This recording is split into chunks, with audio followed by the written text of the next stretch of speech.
Ebenezer Wikina didn't start his career in a newsroom or a big city office. His journey began in Port Harcourt, Nigeria, with a phone that couldn't even browse the internet and a determination to learn. Over time, he found ways to use the resources around him, mobile technology, digital platforms, and his own curiosity, to build a career in media, policy, and development that has taken him far beyond his hometown. Today, Ebenezer is known for his work on open government, youth engagement, and sustainable development. He's spoken on global stages, advised world leaders, and built platforms that connect young Africans to opportunities across the globe.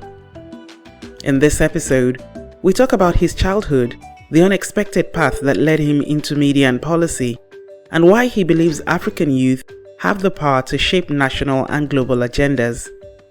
My name is Fola Folayon, and this is Minding Your Business Africa.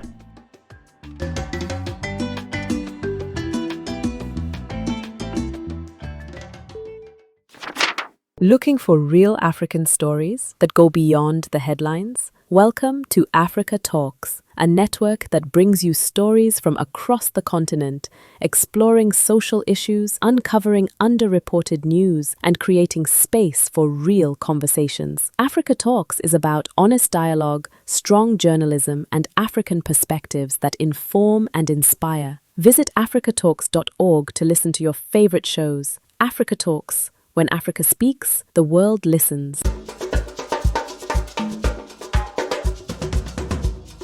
There's a lot that you have done and covered in such a short time. What inspired you to start first Policy Shapers, and then what gaps did you see in youth involvement in policy making? Because I feel like that's a very key area of what you do. Yeah, it is. It is, yeah. No, I mean, just going back to what's really inspired me to get into or let's say got me social conscious, I think, kind of like goes back to 2011. I was like 19 years old at this time. And a few years before then, I had written JAMB, right? And I was really like pissed when I noticed the organized cheating that happened during during the exam. I feel like looking back now, it's because I was naive, right? Because like I was really young. I was like 15 or so something. I was like, I've written JAMB. I was really excited about it, gone through WAEC and all that. And yeah, and I just noticed that people were cheating, and those who refused to pay were kept somewhere else, and those who paid were kept somewhere else, and stuff like that. I think a lot of us experienced it. And for those who don't understand, we have some African-wide listeners. JAMB is the Joint Admissions and Matriculation Board. So it's an exam that everyone takes when you're trying to get into university. But you know what? Even in my time, I wrote JAMB 1,000 years ago. I don't want to say. But it was the same thing. They had this thing called special centers. Special centers, exactly.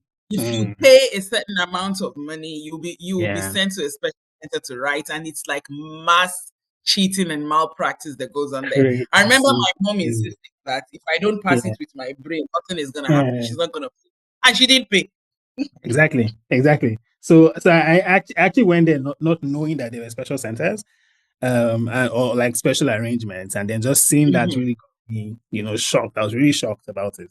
And so like a couple years after that, I think in 2011, I then started a campaign called Read Not Runs, #Read Not Runs, and it was on Facebook then. Oh, wow.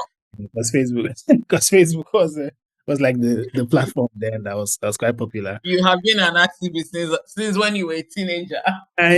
Since I was 19 actually, and I was like, it was more of a moral campaign of some sort, just like telling people to take pledges. So, because we had one pledge, people would come and like copy and paste on their Facebook page, and they pledge to stop against this kind of vice, social vice, and stuff like that.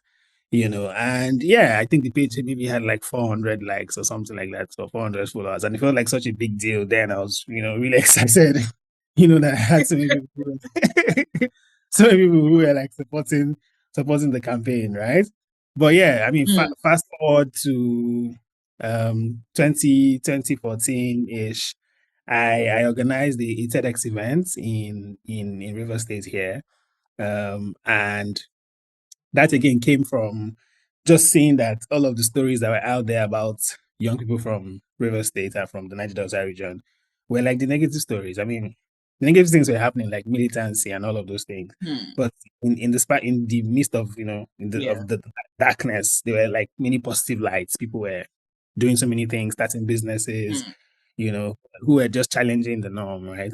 So that event sort of like gave me a chance to showcase those stories and get people that that space to sort of like speak about what they were doing. So yeah, so I think that consciousness just continued to build. I think I then started to write on Huffington Post as of 2015.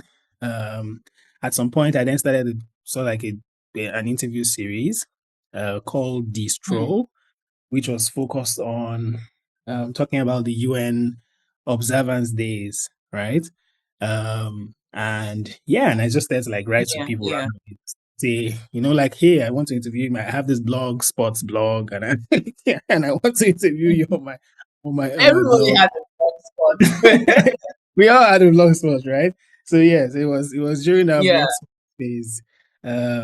Yeah, and I got some interesting folks to like say yes. We had people like Amina Mohammed. I think at the time she was advising the UN on the MDGs.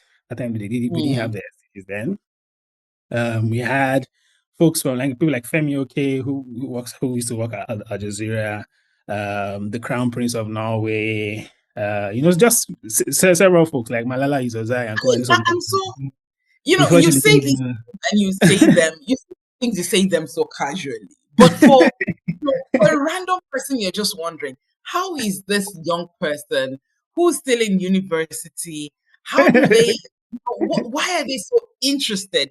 Because you have a lot of young people right now who are politically conscious, and you see them active on platforms, like Twitter, Instagram, they're everywhere on social media, TikTok, and all of that.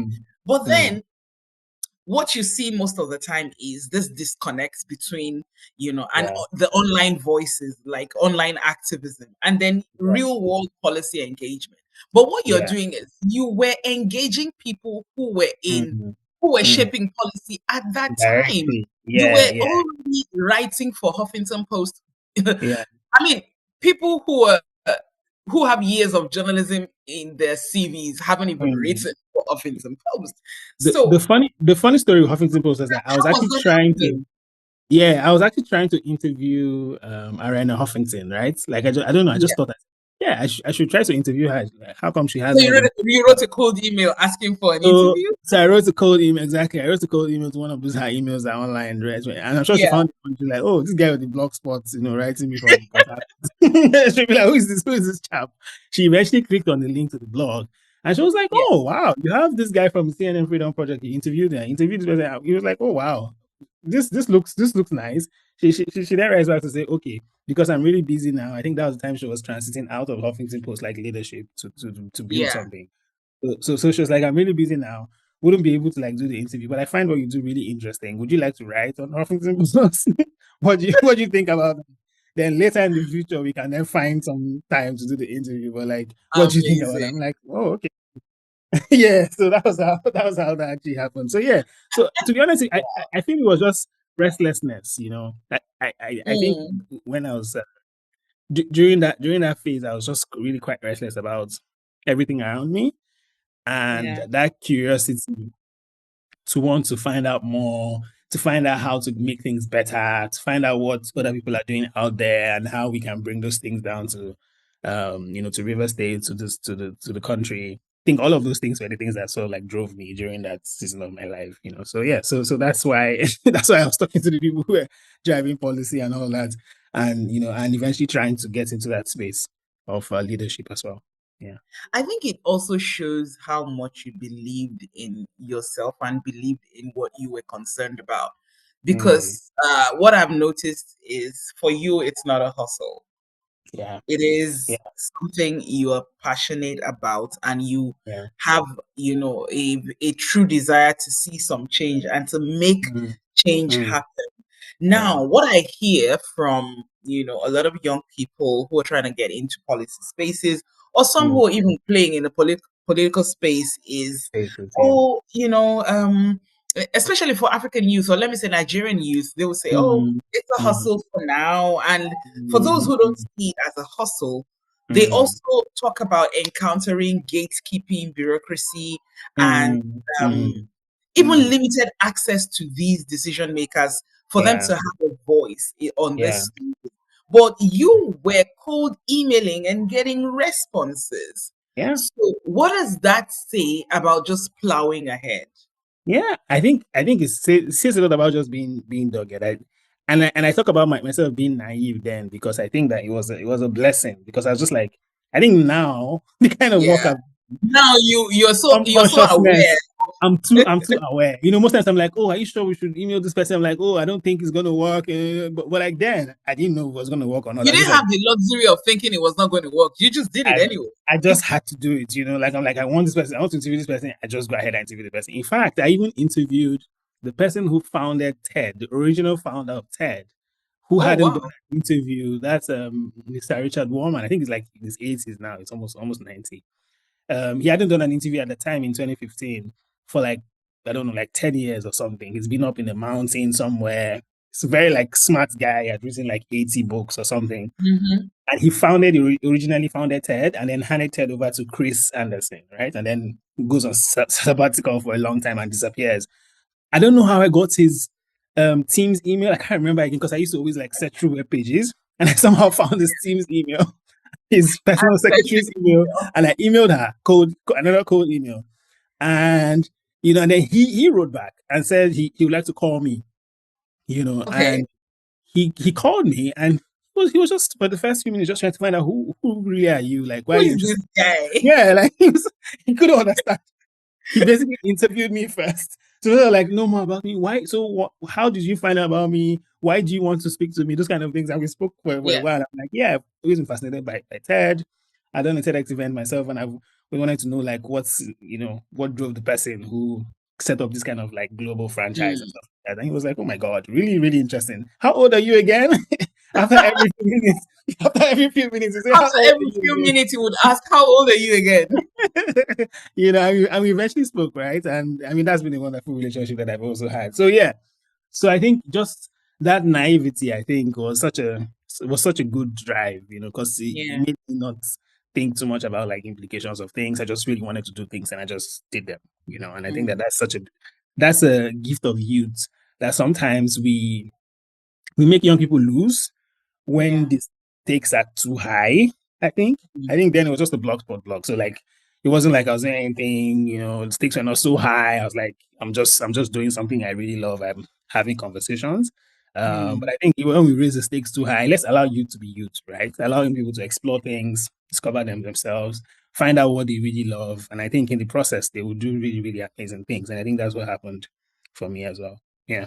Do you think that right now, um, things have changed when it comes to our young people and getting involved in, getting concerned about policy Mm, shaping and policy issues? yeah. Yeah. Because I think we're in that stage where we are right now in the world, it's the Mm, influencer-driven economy. Everybody's yeah. an influencer. Yeah.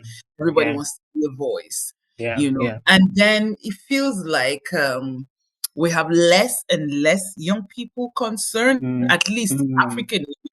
But then again, I don't want to, give a blanket statement and say African statement. youth are not concerned, Mm, mm, mm. policy, Yeah, because we yeah, saw what happened in Kenya last year and yeah, even in the yeah. early parts of this year. How Kenyan Exactly. youth, rose Yeah, to the challenge and spoke up, about what's going on with the leadership in their country and how they're still speaking. We also saw exactly. the repercussions. Yeah. You know, Good. we saw Yeah. it happen in Nigeria in 2020 and we saw the Mm, mm, repercussions. So, mm, what do you think is happening with young people in Africa? And then what mm. can be done differently?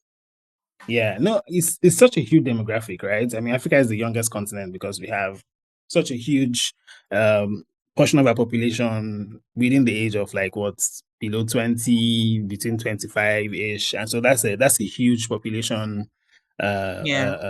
demographic that I think needs to be fully engaged.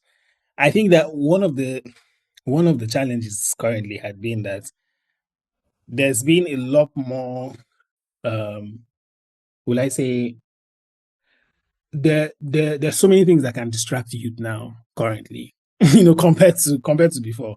I feel like True. before, a couple of years ago, I feel like it was, if you really did care about intellectual discovery, whether it's reading, whether it's getting interested in knowing things, I feel like Mm.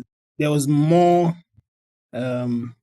We celebrated that a lot more as a society, and I think this cuts across many of our Right. right. Yeah, we Right. celebrated. Society celebrated that more. Like uncles will be happy to hear that you did, you scored this or scored that, and they'll ask you questions and want Yes. to like challenge We'll you to always see ask you how much, what did you score in your exams? Your parents were and proud stuff to like that. show, People show barely your ask report these card. questions. Exactly. People barely Yeah. ask those questions.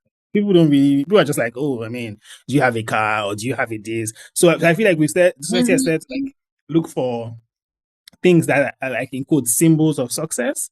Um, and so that Right. the focus on you must get this so that you look successful has made people move away from looking at the process, and I think that has also made us to not care so much about intellectual discovery, which would then lead you to start asking questions about leadership and national development and stuff like that. Like I feel like it's all connected. I think what society celebrates now doesn't it's no longer substance. We sort of like move away from It's substance. And I feel that unfortunate, and I agree yeah, with you, because when I was growing up, like I remember how my mom used to be so obsessed with me getting into university. yep, Like it yep, was all I heard. yeah, yeah, Get into exactly, university, get into yeah, university. She was very mm-hmm, adamant. She wasn't going to let me write jam twice or write whatever mm-hmm, twice. You mm-hmm, have to get it, mm-hmm, and you have to get it. yeah, And then I got yeah, into university. It was about graduate, graduate, graduate. exactly, So exactly, what we celebrate, and then if you do graduate, the celebration, you exactly. feel like you're a mini Mm, celebrity mm, in your community. But exactly. now, Yeah. I mean, yeah. So you graduated university, and then what? And And then then what? it Yeah. feels like even as young people are graduating, they're coming Mm, out and they're getting disillusioned because there's mm, nothing. It feels like there's nothing waiting for. exactly. Exactly. Exactly. Yeah. It does feel like you come out and like what next, really? Yeah, And with unemployment figures and everything out there, it's like we just had someone was asking a question on Twitter a couple of days ago, said we just had close to 4,000 lawyers join the job market who just finished law school. And I think another 4,000 will be will be finishing soon. And I was like, where would all these people be able to work and stuff like that, right?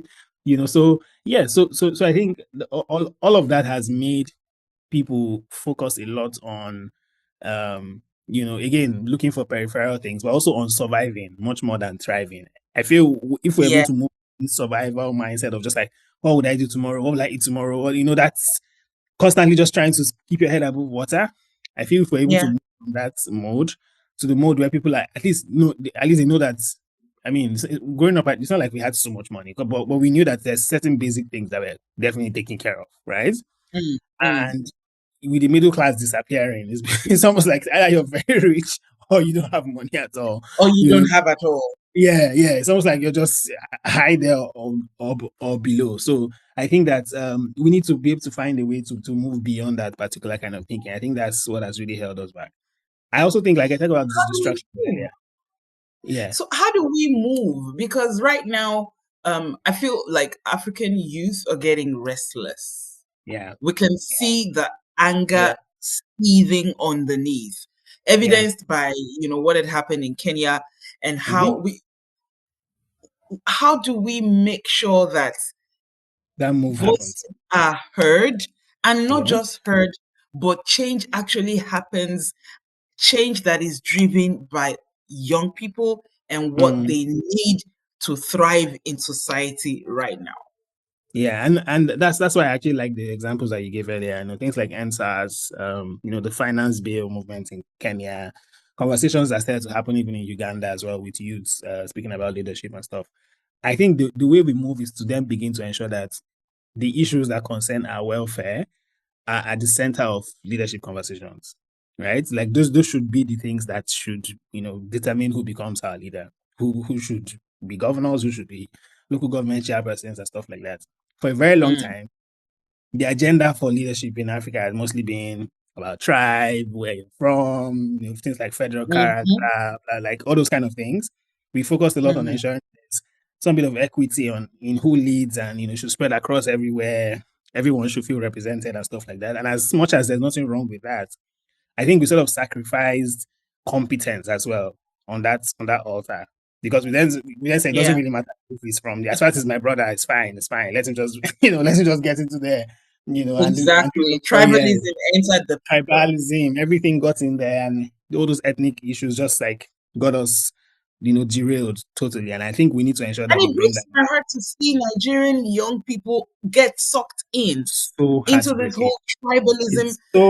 It's so It's heartbreaking. It's almost like youth heartbreaking, are the man. ones pushing it now. Like you see it on Twitter now, and I'm like, oh my god, like are we now the Things your voices of grand tribal? say, I did not imagine that I would see young people get into camps of who is from what tribe and who is from what Crazy. tribe, and the bigotry of the at the lowest level Yeah, is yeah, what we're experiencing right now.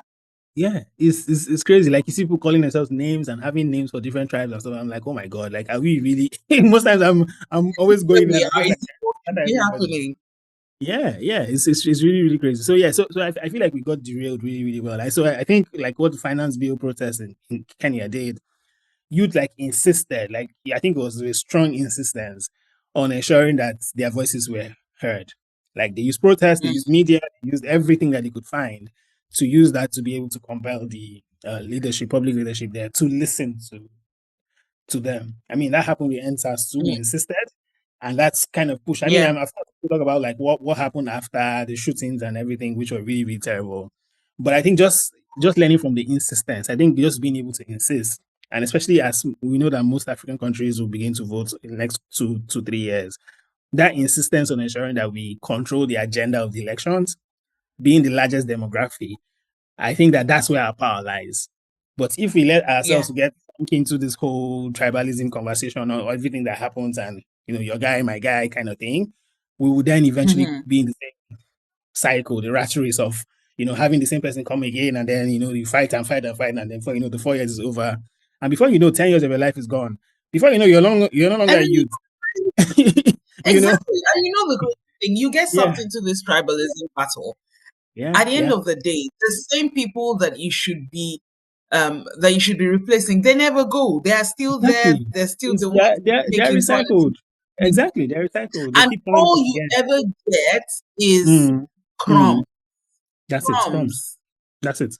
That's it. Crumbs. So I feel like we strongly need to be able to control the agenda, and I feel we also need to also understand the power that we have, and I think that's one thing that Reform IELTS also really really showed us. The Reform IELTS campaign, which was us, standing Mm. up against the practice of asking English speaking Africans to write English proficiency tests that costs more than thrice our minimum wage and expires every 2 years, right? The result for the test expires every 2 years.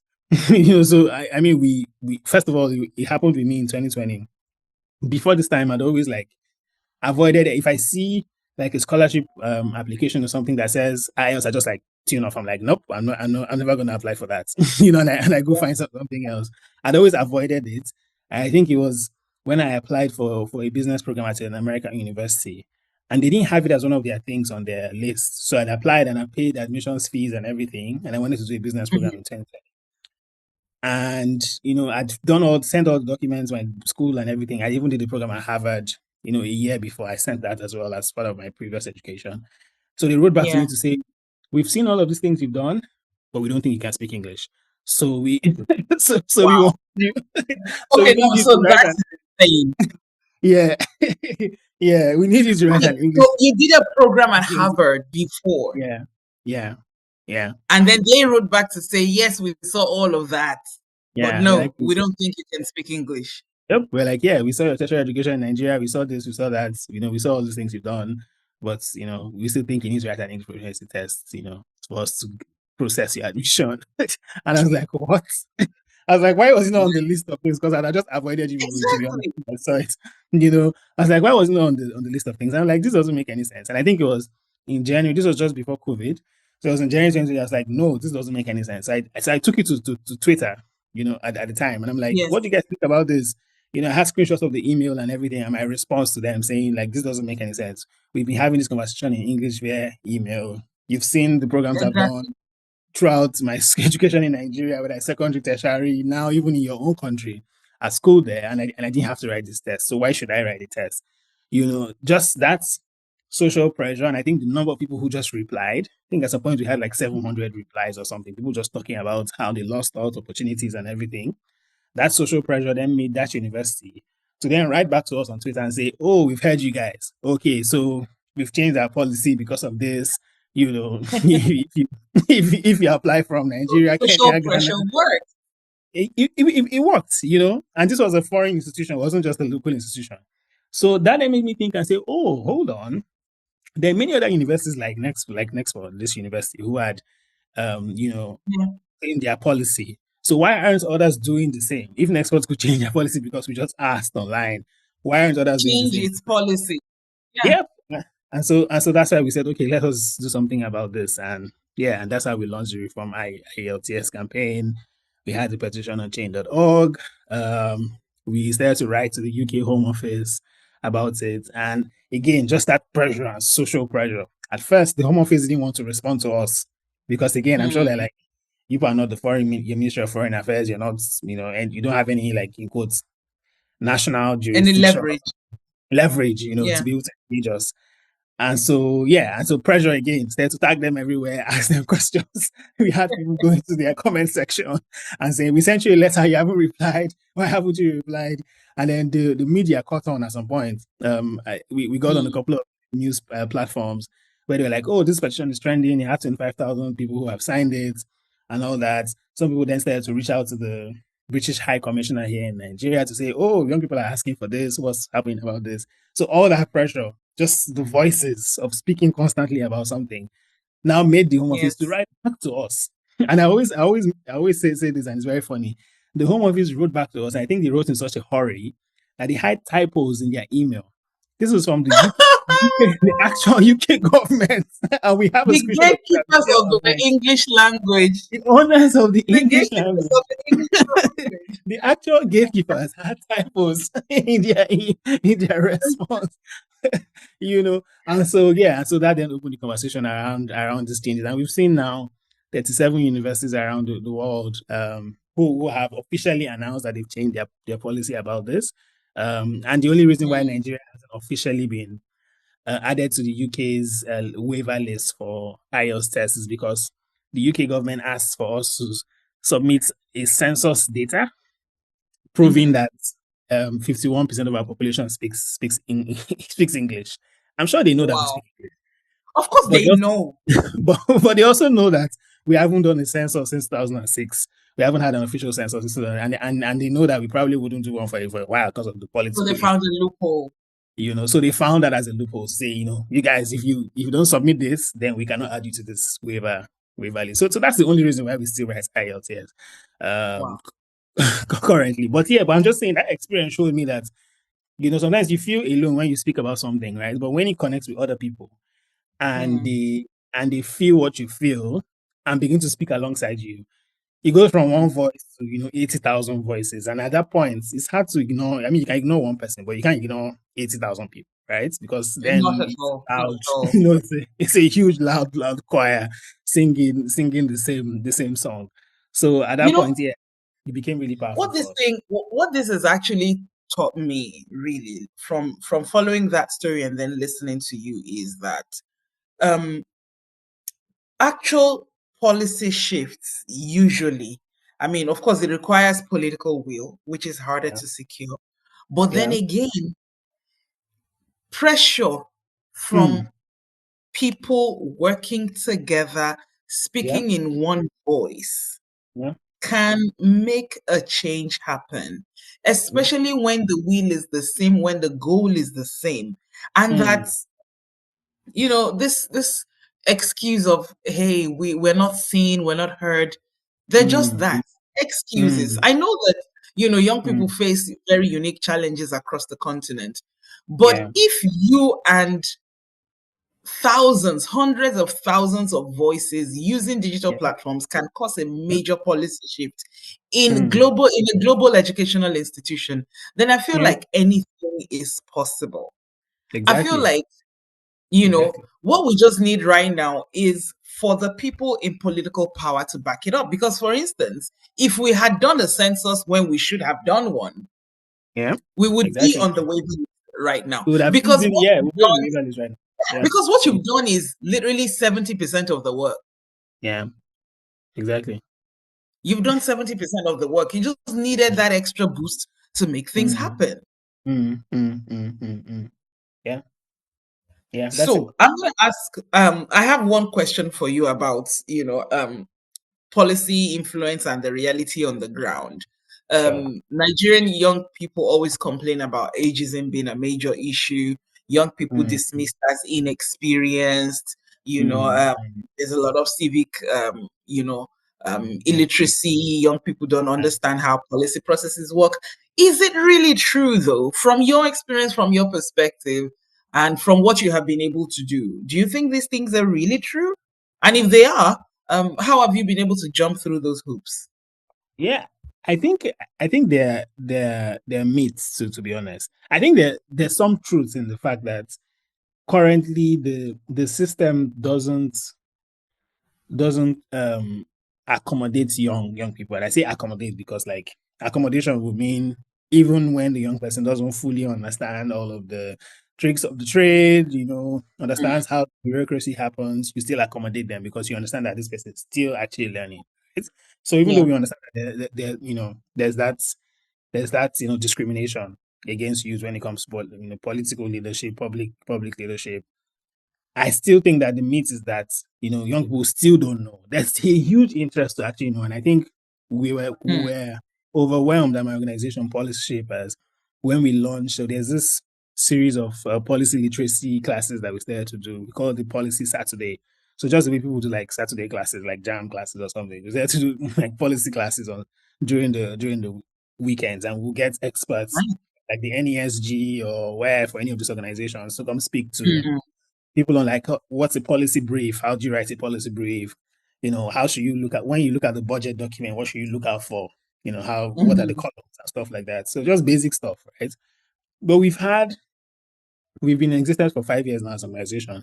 We've had over 1,000 young people who have taken those classes and taken them from the first to the end. There are many people who had come and gone, but like for those who had finished it, over 1,000 young Nigerians, have wow. gone through that That's a program. force. That's a huge force, and many have even gone through. So there's something we also call a policy hackathon that we do every year. We do like an annual policy hackathon every year.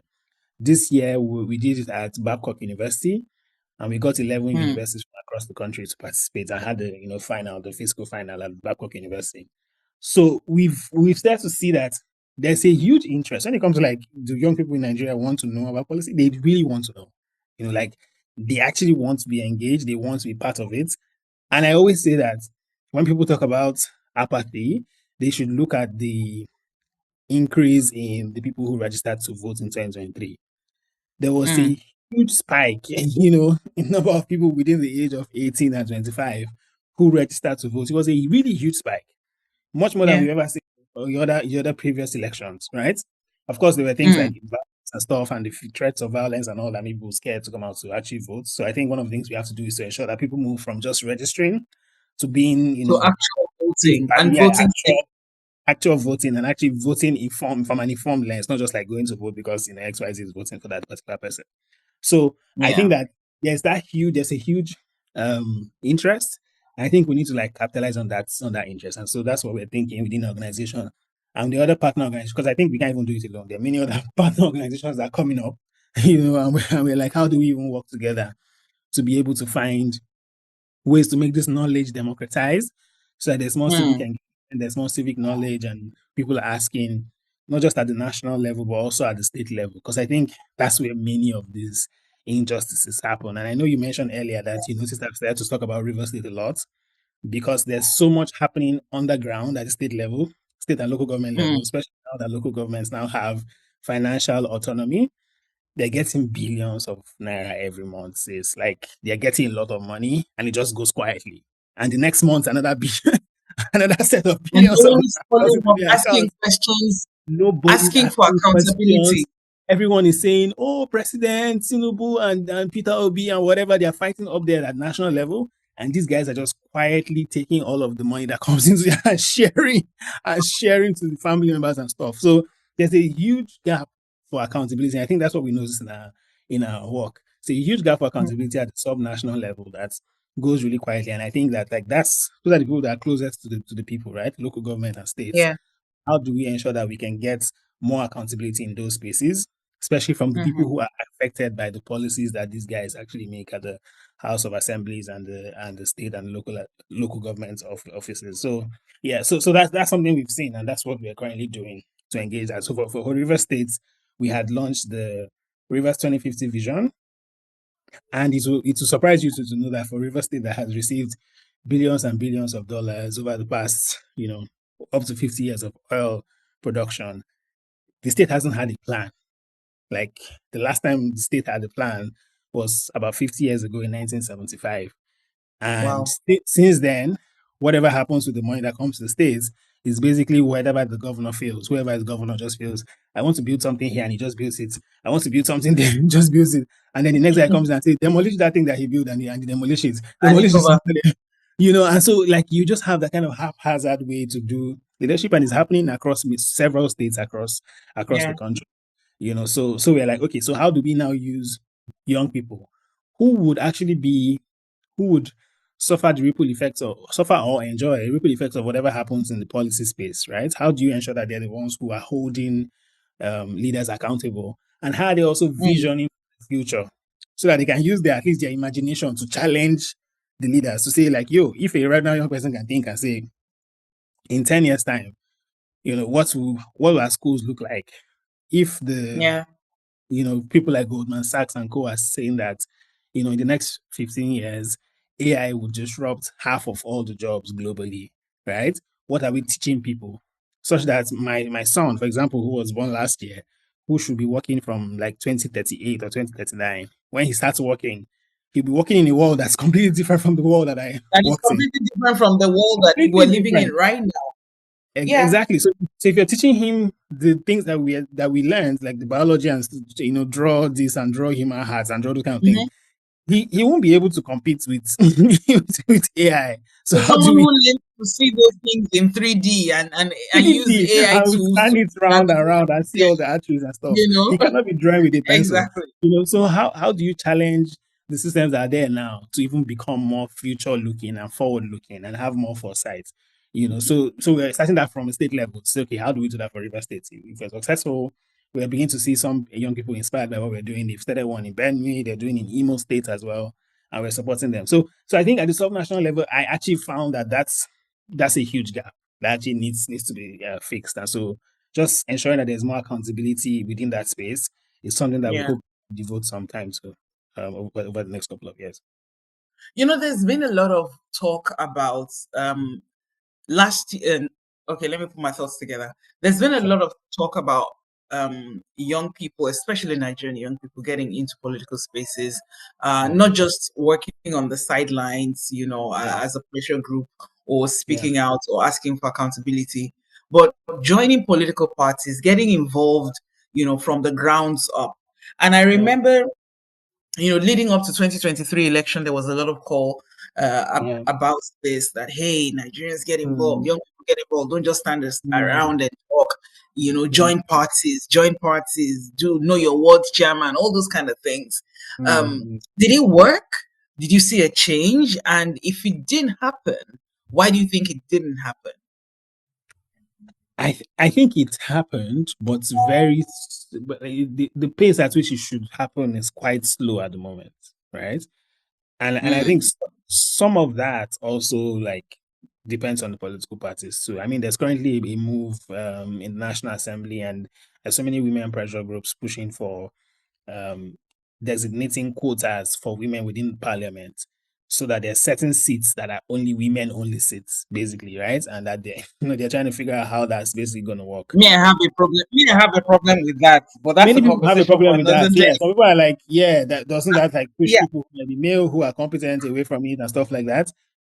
There's so many like arguments. No, I think that go on. What do you think? There's so many arguments back and forth, but my argument is let there be open spaces for both men and women. What you need to do is create an enabling environment for women to feel like they can compete. Because this tokenism, this idea Yeah. of, oh, let's just Yeah. let's have 5 or Say 10 states. seats that Yeah. is Yeah. strictly for Yeah. women. Yeah. Yeah. It doesn't, it's not a meritocracy that way. But I It know might feel, people who will argue that, oh, counterproductive as well, right? Yeah. Yeah. Go yes, on. it Go on. might be a little counterproductive because it's going to be like, oh, you didn't fight for it. After all, it was preserved for you. You didn't win it, it was preserved for you. And then some Yeah. people I Makes sense. know would argue that, well, we're trying to create equity. We want to give in a level playing field. Mm, mm, If you're making, mm. if you're selling forms, political party nomination forms, make it Yeah. affordable for everyone. If Every single if you're person. having Yeah. political meetings, Yeah. exactly, do not discriminate against women when it comes to campaign strategies and Mm, things like that. These are mm, things that make life easy for yeah. women who are politicians. But don't set aside seats and say, oh, we're going to give these 5 seats to women, and then Well, it doesn't matter um, who, as long as that person yeah. is female, just come and Yeah. sit down. I don't buy it. Yeah, no. To be honest, I'm also on this side of the agenda as well. I actually agree with you that, like tokenism becomes a thing that people begin to put out there, and if you reserve certain seats for women, would women still be allowed to compete for the other seats that are already there as well, or do we always now we see them as men's seats and women's seats? Because then it becomes really, really like Mhm. takes us back to where we are. One of the reasons why we're doing this is because they're saying that we have in the Senate, I think just 3 women out of 100 and something seats. And they're like, yeah, if you only Exactly. have 3 women, it's because it's really, really, really tough. So how many seats will be enough to, to ensure that this is my... Anyway, the reason I was even... Exactly. The reason I We was need even to find out what mentioning that, factors led to yeah, having just 3 women in 3 women, the Senate. yes, Those are the factors we exactly. need to fight and change. Exactly. And those are the factors that are also, just as they limit women, I think they also limit youth as well. Because you Yeah. can't expect a young person who's just like finished school, done NYSC, maybe has started a job and is like in the first 5 years of his career, to be able to compete with someone who has been in Senate, for example, for like, I don't know, these are like the highest paid Senate in the world, right? So they've been earning Mhm. millions and millions of naira Exactly. And it takes for a long billions to time. win an election. Why should winning a Yes. Senate seat cost billions? Exactly. Why? Exactly. So I feel that's where the challenge is. Let's find a way to address that systemic challenge of the high cost of people wanting to run for office, the high cost of even like being able to rise within political parties as well. Because even within political party, there's so much like structure and this thing that they don't even let certain people to be able to rise to certain levels where you can't even contest for even party offices. Like people like Mhm, mhm. to even become a treasurer in the political party, like you need to appear so Exactly. some money and Political people godfatherism and patronage. godfatherism. Exactly. Exactly. So I feel that's these are the issues that sort of like have limited, more absorption of young people into political parties. For many of them that have gone in currently, they have felt like, they are like islands in there. Like they card carrying members, they're in there, they maybe go for meetings, but nobody really takes them seriously. Yeah. They within the party leadership system, they only have one youth wing leader who sometimes doesn't even get carried along whenever the party is having all those their late night meetings and stuff like that. So I think it's those systemic constraints that have limited how much we can rise as youth within parties, and how much power also that we have. So that's why most people then begin to like defer to say, okay, if we can win within the parties, how do we then use power outside to be able to force things to work? Yeah, but I feel like those systemic issues need to be addressed. Yeah. That's where the actual work is. So what's next for Ebenezer and policy shapers? What are you looking at right now? Thanks. No, to be honest, I think the work that we're doing currently in Foresight around the Rivers 2050 vision and sub-national vision I think is quite key for us. That's something I'm really passionate about, not just for Rivers State, but I think for other states as well. So when we successfully launch the vision book for Rivers State, and it becomes an advocacy document, which we hope will then set the agenda for the elections, the forthcoming elections, we can then take the success of that and replicate it across the other states, working with young people in these respective states. So that's something I'm really passionate about at the moment. I also think that there's so much would I say untapped potential within our university spaces. I think that if we wait for people to finish school before we start trying to teach them other skills, I think it's sort of like a waste of time. I think it's too late. I It's think late, we need to be honest. it's too late. Most of the time, we've even lost them because they're now trying to survive. They're looking, they're thinking about other things. So I feel like engaging people within universities is very, very key for us. So that's why we took the policy hack to the university space, worked with these various universities, and we're only able to do 11 universities. Currently, Nigeria has over 100 and something tertiary institutions, so we're only able to do 11 at the moment because of the resources that we had. But we want to find ways to expand our resources and also ensure that we work at the various geopolitical zones as well. Because, like, for you to be able to get a movement going, you need small groups of people in pockets everywhere beginning to talk about the same thing, and then you begin to build that movement slowly until the voice becomes really, really loud. And I think that also happened with us with Reform IELTS. So I think just starting that, that move, getting people excited about different things, getting young people in universities to start asking, the right questions, making sure that they're as part of their education, they're also learning what it means to be an active citizen, what it means to be a Nigerian, how can they fight for the Nigeria that they dream of, how can they contribute to the future of the country and stuff like that. So just adding that to their whole educational development, so that as they come out of school, they're not just coming to be an architect, they're being an architect that's a Nigerian, that's active as a citizen, who's also thinking about urban planning, not just as an architect that just builds houses, but it's thinking, okay, in the next 10 years, if we're building XYZ houses here, how does it help the future of the country? How does it help the country economically and stuff like that? So I think just embedding that into the things that we do is also quite key. There's also so much work to be done as it relates to our education sector.